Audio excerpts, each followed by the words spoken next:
பாஜக தான் பலவீனம் அப்படின்ற ஒரு பிரச்சாரத்தை முன்னெடுக்கும் போது உங்களை ஆட்சியிலிருந்து அகற்றுவதற்கான அந்த பலம் தேசிய ஜனநாயக கூட்டணிக்கு தான் இருக்கு அப்படின்னு பிரதமர் சொல்றாரு. புது ட்ரெயினை யாருமே இனாகிரேட் பண்ண முடியாது. ஸ்டேஷன் மாஸ்டர் வேலைங்க அது. பச்சை கொடி காமிச்சு ட்ரெயினை வழி அனுப்பி விடுவது. இதற்கு இந்திய பிரதமர் தேவையா? இதற்கு 8,000 கோடி ரூபாய் ஜெட்டில் அங்கேருந்து ஏறி இங்கே பெட்ரோலை செலவு செஞ்சு இங்கே இறங்கி இங்கே எத்தனை 1000 கோடி செலவாச்சுன்னு தெரியல. அதுக்கு அவ்வளோ பணத்தை செலவு பண்ணி பச்சை கொடி காட்டுவது தான் பிரதமருடைய வேலையா? 2021 இதே எரிவாயு உருளைக்கு என்ன சொன்னீங்க? நீங்கள் 100 ரூபா நாங்கள் மானியம் கொடுப்போம்னு சொன்னீங்களா? 58 மாதம் ஆச்சு, கொடுத்தீங்களா? இப்போ இதை நாங்கள் யார்கிட்ட போய் கேட்குறது?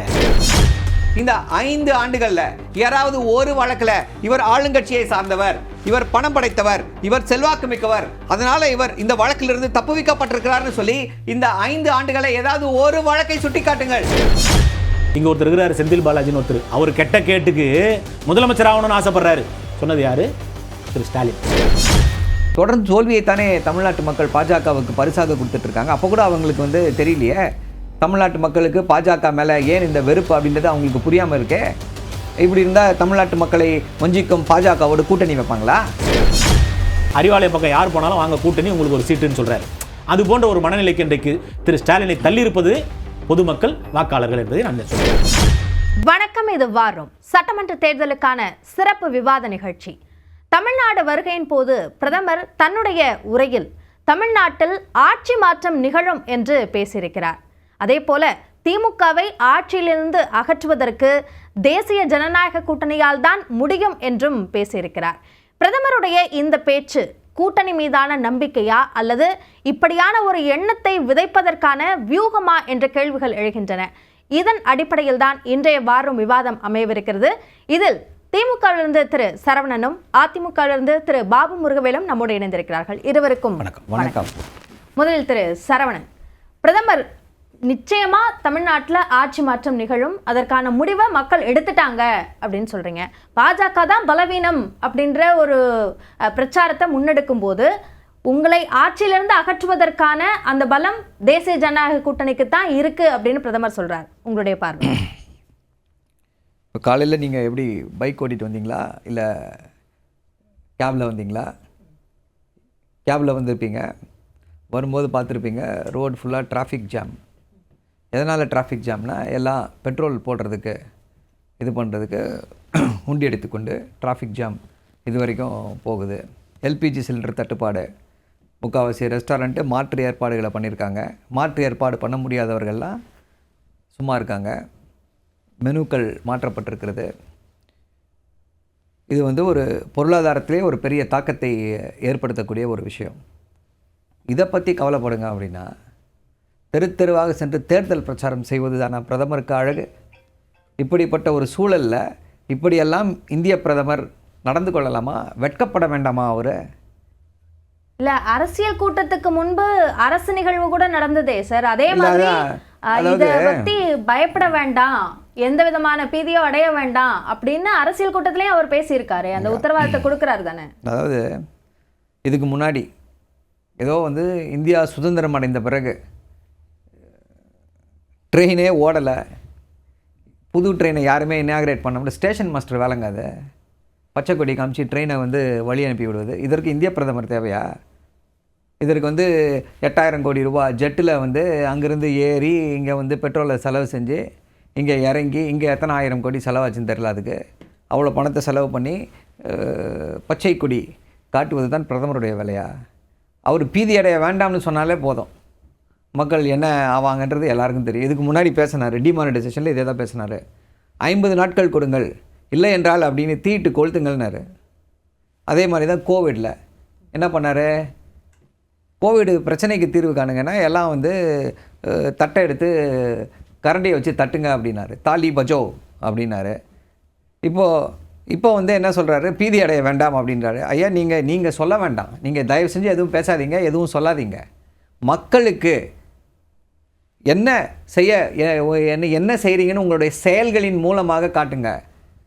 இது வரைக்கும் நம்முடைய கையிருப்பு என்ன அப்படின்னு சொல்லி ஏதாவது ஒரு ஒன்றிய அமைச்சர் பிரஸ் கான்ஃபரன்ஸ் கொடுத்திருக்காரா? நீங்க இல்ல அந்த ஒரே ஈரான் நிமிஷம். பிரச்சனையின் அடிப்படையில பேசலாம். இல்ல ஈரான் அடிப்படையில, ஈரான் பிரச்சனை இல்ல, நீங்க சொல்லக்கூடிய எல்லா பிரச்சனைக்கும் வரும். ஒரு பெட்ரோலிய கப்பல் இங்க வரவழைக்கப்பட்டிருக்கு தானே? பெட்ரோலிய கப்பல் வரவழைக்கப்பட்டிருக்குன்னு சொல்றாங்க. இப்போ ஒருத்தர் ட்வீட் போட்டிருக்காரு, ஈரான் அப்படிப்பட்ட எந்த கப்பலையும் அனுப்பல அப்படின்னு டினை பண்ணியிருக்கிறதா சொல்றாங்க. இந்த செய்தி உண்மையா பொய்யான்னு கூட நமக்கு இன்னும் தெரியல. கான்ஃப்ளிக்டிங் நியூஸ் வந்து கொண்டு இருக்கிறது. நம்முடைய கேள்வியெல்லாம், தமிழ்நாட்டின் முதல்வர் நேற்று என்ன பண்ணுறாரு, ஒரு ஆய்வு கூட்டத்தை ஏற்பாடு பண்ணுறாரு. உடனடியாக பிரதமருக்கு கடிதம் எழுதுகிறார். என்ன பண்ணுறாரு, எல்லாரையும் கூப்பிட்டு வச்சு பேசி, இன்கேஸ் தட்டுப்பாடு ஏற்பட்டால் மாற்று ஏற்பாடுகள் நம்மால் என்ன செய்ய முடியும், எலக்ட்ரிசிட்டி சப்ளை இன்க்ரீஸ் பண்ணணுமா, இல்லை வேறு என்ன மாற்று ஏற்பாடுகள் வந்து அரசு செய்ய முடியும்னு ஒரு கூட்டத்தை நடத்தி அதில் சில முடிவுகள் எட்டப்படுகிறது, கடிதம் எழுதப்படுகிறது. திருப்பி இன்றைக்கி வந்து மக்கள்கிட்ட ரீஅஷூர் பண்ணுறாரு. இது வந்து இப்படி ஒரு சூழல் நிலவி கொண்டு மத்திய அரசு அது மாதிரியான பேச்சுக்கள் இல்ல. என்ன யார் எந்த அமைச்சர் பேசியிருக்காரு சொல்லுங்க. ஏதாவது ஒரு அமைச்சர் பேசியிருக்காருன்னு சொல்லுங்க. அவங்களுக்குள்ள ஆலோசனை கூட்டம் நடத்தப்பட்டது தானே? எங்க ஏதாவது ஒரு போட்டோ வெளியில விட சொல்லுங்க. பிரதமருக்கு இதை விட என்னங்க வேலை? தெருவா போய் தேர்தல் பிரச்சாரம் பண்றதா பிரதமருக்கு வேலை? அவர் எதுக்கு பிரதமர் ஆகிறார்? இந்திய பிரதமருக்கு இது ஒரு விஷயம். பேசிய விஷயம் எந்த தாக்கத்தையும் தமிழக களத்துல ஏற்படுத்தாதுன்றீங்க? ஆஃப் கோர்ஸ் ஏற்படுத்தாது. அது எப்படிப்பட்ட காலத்தை எப்படிப்பட்ட தாக்கத்தை ஏற்படுத்துன்றதை நான் சொல்கிறேன். இது ஃபஸ்ட்டு என்னென்னா, இது வந்து ப்ரிலிமினரி அப்ஜெக்ஷன்ஸ். அவரை எக்ஸ்போஸ் பண்ணணும், அவருடைய வேலை இதுவா அப்படின்றத கேட்கணும். அப்புறம் அவர் சொல்ல இருக்கக்கூடிய குற்றச்சாட்டுகளுக்கு போகலாம். நம்ம இது பிரதமருடைய வேலை கிடையாது. இப்படி தெருவாக சென்று தேர்தல் பிரச்சாரங்கள் செய்வது வந்து பிரதமருடைய வேலை கிடையாது. இல்லை, இதுக்கு முன்னாடி இருந்த பிரதமர் இப்படிப்பட்ட தேர்தல் பிரச்சாரத்தை செய்யலை. இங்கே இருக்காங்க, முதல்வர் இருக்காரு, முதல்வர் இப்படி பிரச்சாரம் செய்யலை. என்ன வேலை, ரெஸ்பான்சிபிலிட்டி, அந்த ரெஸ்பான்சிபிளாக நடந்துக்கிறாரான்றது தான் கேள்வி. இவர் நடந்து கொள்ளவில்லை அப்படின்றது எங்களுடைய குற்றச்சாட்டு. இது ஒன்று. அடுத்து என்ன சொல்கிறீங்க, பிரதமர் பிரச்சாரம் செய்யக்கூடாதா, அவர் குற்றச்சாட்டுகளை வைக்கக்கூடாதா அப்படின்றீங்க. தயவு செஞ்சு வைங்க. 2024 தேர்தலில் 8 முறை வந்தீங்க. இப்போது ஒரு அட்லீஸ்ட் ஒரு 30 முறை வாங்க தேர்தல். நாங்கள் ஒரு மிகப்பெரிய வெற்றியை பெறுவோம். 200 தொகுதிகளுக்கு மேல வெற்றி எங்களுக்கு உறுதிப்படும். தயவு செஞ்சு வாங்க. ஆனா இந்தியர்களுடைய கண்ணீரால் இந்தியர்களை கண்ணீர் விட்டு அழ செய்து விட்டு தயவு செய்து தேர்தல் பிரச்சாரத்தில் ஈடுபடாதீர்கள். ஓகே. திரு பாபு முருகவேல், இப்போ பாஜக தேசிய ஜனநாயக கூட்டணி தான் திமுகவை அகற்ற முடியும் அப்படின்னு பிரதமர் பேசியிருக்காரு. ஆனா பிரதமருடைய வருகை திமுகவுடைய வெற்றியை இன்னும் அதிகம் தான் படுத்தும் அப்படின்னு சொல்றாங்க. உங்க பார்வை? அதுக்கு முன்னாடி திமுகனா பொய்னா திமுக அப்படின்றதுக்கு திரும்பவும் ஒரு உதாரணம். நண்பர் சரவணன் கொஞ்சம் கரெக்டாக பேசுவார். இருந்தாலும் அவர் சொன்னார்ன்றது, அவரோட சொன்னதுக்கு நிறைய விஷயங்கள் நான் மறுக்க வேண்டியது. முதல்ல ஒன்று நான் சொல்லிடுறேன்.